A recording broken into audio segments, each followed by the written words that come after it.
Hi guys, welcome back to my video. If you guys are new to my channel, my name is Vivian. Today we'll be talking about our fall TBR, and I'll also be recommending a few books you guys can read in the fall season. I actually don't live in a country that has and screams fall, but I love fall and I love the vibes of fall, and I thought I would talk to you guys about the books I want to read this fall. So we have a few books in here that I've been dying to get into, and I'm really excited to talk about them. I hope this video will give you guys some insight on what you guys can read for this fall. So let's get into this video. I won't be talking too much for this intro. So when I think of fall, I 100% think of mystery. I feel like it's also because of the Halloween vibes of the fall season, which is why I think of mystery. I don't actually read mystery thriller books. I've mentioned this in a few videos before. I don't read them because I am a scaredy cat and I get very freaked out super easily, and I sleep in my room alone, so I get really scared of mystery and thriller books. But I do have two books that are, I guess, counted as mystery that I feel like I can read this fall, that I feel like are not that creepy to begin with. A lot of people have talked about this book and I feel like I am late to the game, but it's The Natural series by Jennifer Lynn Barnes.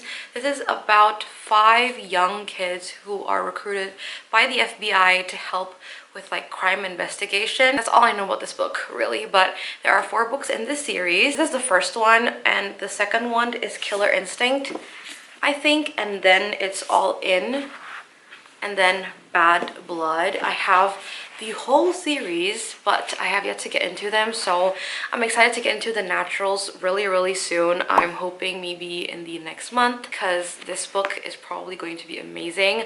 The writing is also really big, so I think it's going to be very easy to get through and very easy to read. So this is top in my fall TBR. The other mystery book that I don't really know if it counts as mystery is The Brothers Hawthorne by Jennifer Lynn Barnes, also same author. She wrote the Inheritance Game series, a 5-star series for me, and this just came out and I picked it up and I really want to read it. Inheritance Game is counted as YA mystery, which is why I think this is mystery, but I don't know much about this book. I know that it follows the events after the Inheritance Games, and also this is in the POV of Grayson and Jameson, who are 2 of the 4 brothers in the Inheritance Games series.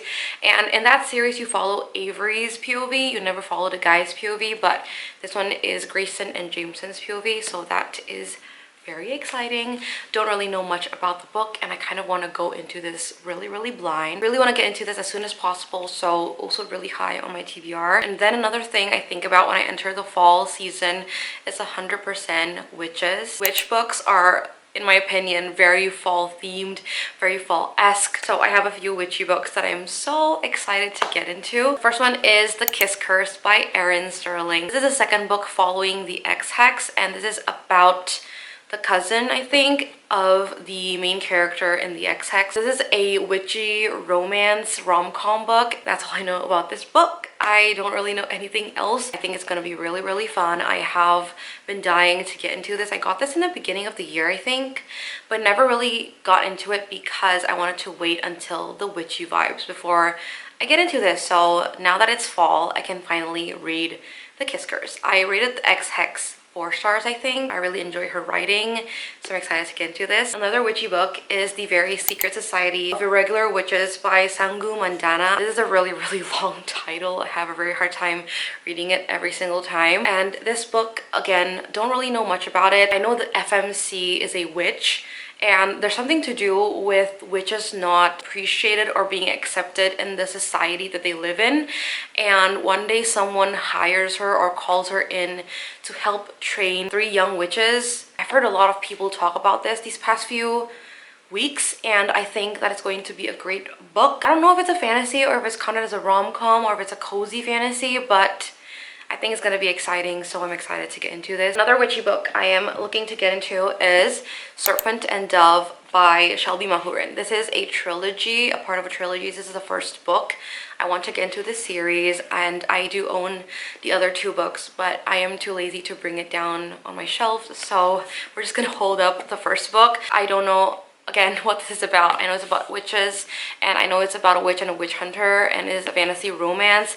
It's enemies to lovers. I think it's going to be fun to read. I've been wanting to get into this, but again, waiting for the fall season just so I can get into a witchy book, and it's about time. Literally about time to get into this, so I am excited. Even the back doesn't have a description of what this book is about, so I don't really know much. Just that a witch and a witch hunter is thrust into holy matrimony, and there's only one way such a story could end: a stake and a match. The last witchy book we have is One for My Enemy by Olivia Blake. This book is about witch covens, I think. Two rival witch covens, a Romeo and Juliet retelling. Also don't know much about the book. Let me read the back. The Antonova sisters are beautiful, cunning, and ruthless, and their mother, known only as Baba Yaga, is an elusive supplier of premium intoxicants. Their adversaries, the influential Fedorov brothers, serve their crime boss father. Named Koshchei the Deathless, his enterprise dominates the shadows of magical Manhattan. For 12 years, the families have maintained a fraught stalemate. Then everything is thrown into disarray. Bad blood carries them to the brink of disaster, even as fate draws together a brother and sister from either side. Yet the siblings still struggle for power, and internal conflicts could destroy each family from within. That is, if the enmity between empires doesn't destroy both sides first. This is a fantasy standalone, and I've never read an Olivia Blake book, but I am interested to get into this and to see if I would like it.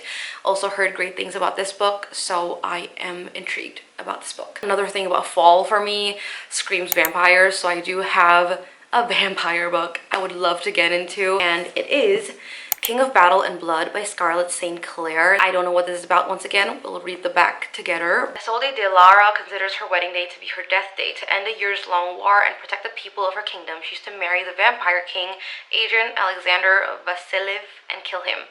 But her assassination attempt is thwarted, and Adrian warns that if Isolde tries to kill him again, he'll raise her as the undead.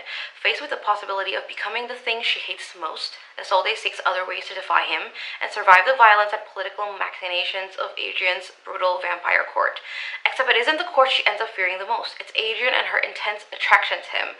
Wrapped in mystery and a past he refuses to discuss, Adrian nevertheless starts to become less of a monster to Isolde. Despite their undeniable chemistry, Isolde can't help but wonder why the king, fierce, complicated, ambitious, and at times inexplicably tender, chose her as consort. The answer will shatter her world. Once again, really interesting. I read Scarlett St. Clair. Touch of Darkness is the other book that I read from her. That one is a Hades Persephone retelling. I really enjoyed it, and so I want to give her another chance, which is why I'm going to read King of Battle and Blood. When you go into fall, you think of fantasy, but these books, I don't really have any reasoning as to why I want to read it this fall. I just want to read it as soon as possible, so I'm going to include it in this fall TBR. First one is The Song of the Marked by S.M. Geither. This is a part of the Shadows and Crowns series. This is the first book, and I don't know what it's about. Once again, are we even surprised at this point? Just want to get into the series as soon as possible. And then we have Jade City by Fonda Lee.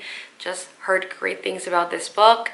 I know it's about two rival Hong Kong gangs, and it's something to do with this thing that's called jade, and jade is very precious, and some people can wield jade, some people cannot wield jade. Sorry for the slight position change. I had to change my batteries, and also it's getting really late, so I turned the lights on. Anyway, we were talking about Jade City. Some people can wield jade, some people cannot wield jade. However, there's this drug that's been going around that can allow anyone to be able to wield jade. I think the rival gangs have to work together to kind of defeat this evil. I don't know, but I think that's the whole storyline. I'm really excited to get into the other two books in the series, which is Jade War and Jade Legacy. So would love to get into the whole trilogy this month. Another fantasy book I would love to get into is Once Upon a Broken Heart by Stephanie Garber.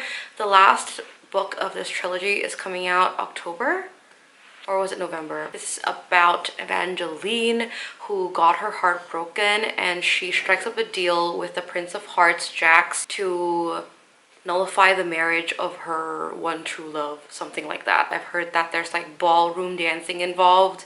That kind of feels like fall to me, so Once Upon a Broken Heart is in my TBR. Last fantasy book is A River Enchanted by Rebecca Ross. This is the author of Divine Rivals, and I actually owned this book before I read Divine Rivals, but I never got into it because I don't have the second of this duology, which is called The Fire Endless, and I've been waiting for that book to get to the smaller, kind of like more compact version. This is A River Enchanted. This is about something to do with girls going missing, and Adara, the heiress of the East, knows only one person who is capable of helping her by drawing spirits forth by song, which is her childhood enemy Jack Tamerlane. So a little bit of enemies to lovers, I think.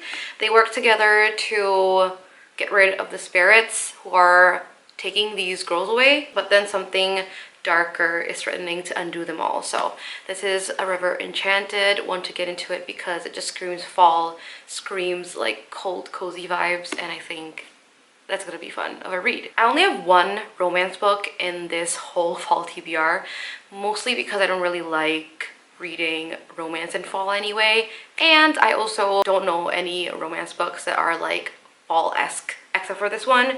I'm talking about The 7-Year Slip by Ashley Poston. The only reason why this one seems like fall is just because there's a tiny little bit of like fantasy elements in this book. I don't really know how it works, but in this book, the female main character, she lives in this apartment. One day when she goes back to this apartment, she finds a man standing in her kitchen, and she realizes that this person is living 7 years back. So the apartment that she lives in is somehow 7 years back, but when she leaves her apartment, she's in her current year. Only when she's in her apartment, she's 7 years ago. That's all I know about this book, and I'm excited to get into this. This is a rom-com, and she also wrote The Dead Romantics, which I really enjoyed. So I'm excited to get into The 7-Year Slip. Now, let us quickly get into the fall recommendations I have. I don't have a lot, to be honest, but I think these will be fun. These are my recommendations. The first one is obviously The Ex-Hex by Erin Sterling. This is the first book, and I talked about the second book, The Kiss Curse, just now in my TBR, and this is the first one. It's about Vivian and Riz. Riz is actually Vivian's ex, and so this is kind of second chance romance as well, and the storyline follows Vivian cursing Riz, and somehow when Riz comes back to the town 9 years later, things happen to him that is connected to the curse that Vivian put on him 9 years ago. I do recommend you guys read this if you guys want to read like witchy books in this season. Another one I will quickly talk about is The Dead Romantics by Ashley Poston. I talked about 7-Year Slip, and it's the same author, and this is about a writer, a ghost writer who returns to her hometown and realizes that a ghost is following her, and the ghost is actually her editor. And I feel like the romance actually flowed pretty well, even though it's about a living woman and a ghost. But you'll get to see why it makes sense, and that's why I really like The Dead Romantics. And then this one book that I don't feel like I hear a lot of people talk about is Illuminae by Amy Kaufman and Jay Kristoff. This is a sci-fi actually, but the reason why I really liked this book is actually because of the writing and how the author wrote the book. This is written in very unique style of emails and like journal entries and reports that kind of tells the story of them living in this spaceship. You live in the future, and there are these group of people who live in a spaceship. They encounter some problems. You don't feel bored at all, even though it seems like a thick book. And I really like this book. I read this so long ago. I read this 8 years ago, I think, and I really liked it. I still remember it up until now, so I feel like you guys should check this out. This is a really easy sci-fi book. If you guys want to get into sci-fi, check out Illuminae. I have read Illuminae and Gemina, which is the second book. I've yet to read Obsidio, but I would like to get into that book soon. It's a trilogy, by the way. And then let us talk about Caraval by Stephanie Garber. I just got to finish reading this trilogy actually in the summer, but I feel like it's really fitting for the fall because of the vibes that you get. I feel like carnivals kind of happen in October, usually in October, November, so I recommend reading Caraval, the whole trilogy. Honestly, the whole trilogy, I feel like it's not really high up there in like my favorite fantasy books. I think it's a very unique plot, so I think that it's worth reading, which is why I'm recommending it to you guys. But I did enjoy Caraval. Caraval basically is about this carnival that is called Caraval that happens every year. It never happens in the same city. Scarlett, the female main character, gets tickets to go to Caraval, but there's an underlying journey that happens that I don't really want to talk about. I feel like it's better gone in blind. So that's about Caraval, and I do recommend reading this trilogy. And then I will recommend a series that I absolutely love that I feel like everyone should read this fall. It's really long and it's really intimidating, but I do recommend you guys read this, and I really loved it, and that is Throne of Glass by Sarah J Maas. But essentially in this book you follow Selena Sordothian.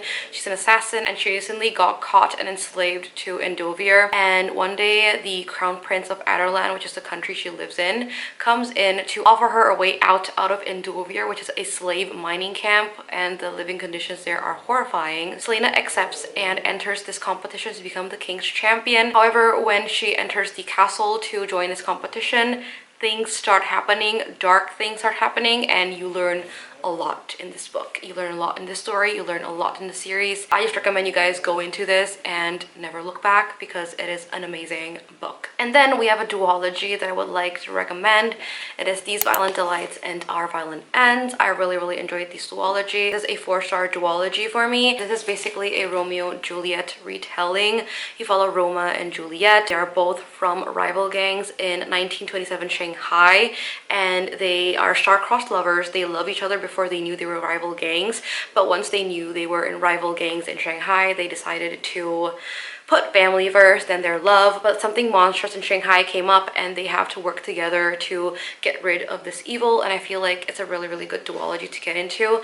The vibe of this is absolutely fall because it's really like cold and cozy, and I think in Our Violent Ends it's like almost entering winter, so the months just add up. So I feel like this is really good for the fall time. Let us talk about something vampire-esque, because once again fall equals vampires. That is The Serpent and the Wings of Night by Carissa Broadbent. Don't want to talk too much about this. I've talked about this book so many times, but I just absolutely love Carissa Broadbent's writing. She has such good world building, pacing, and plot, and her mind is absolutely insane.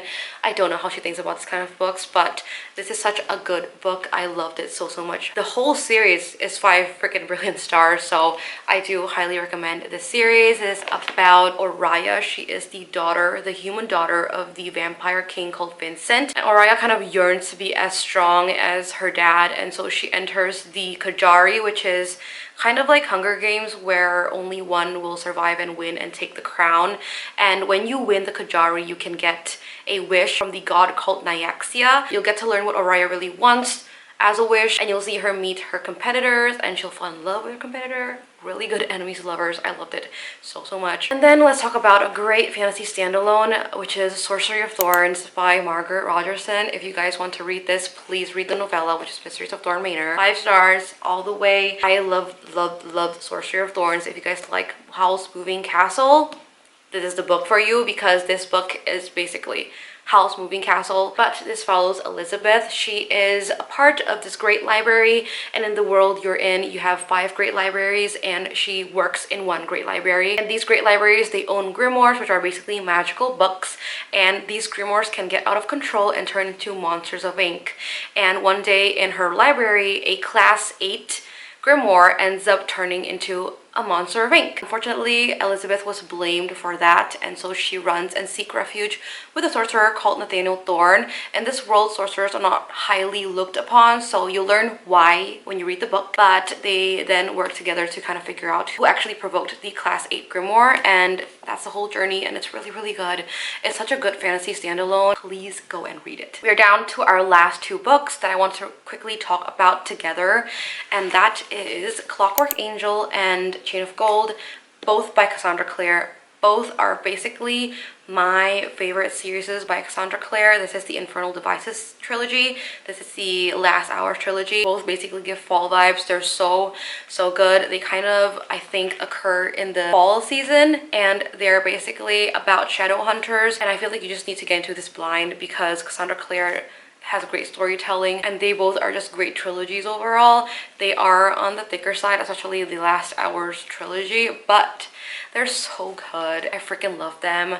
5 stars all the way. please go and read them for this fall.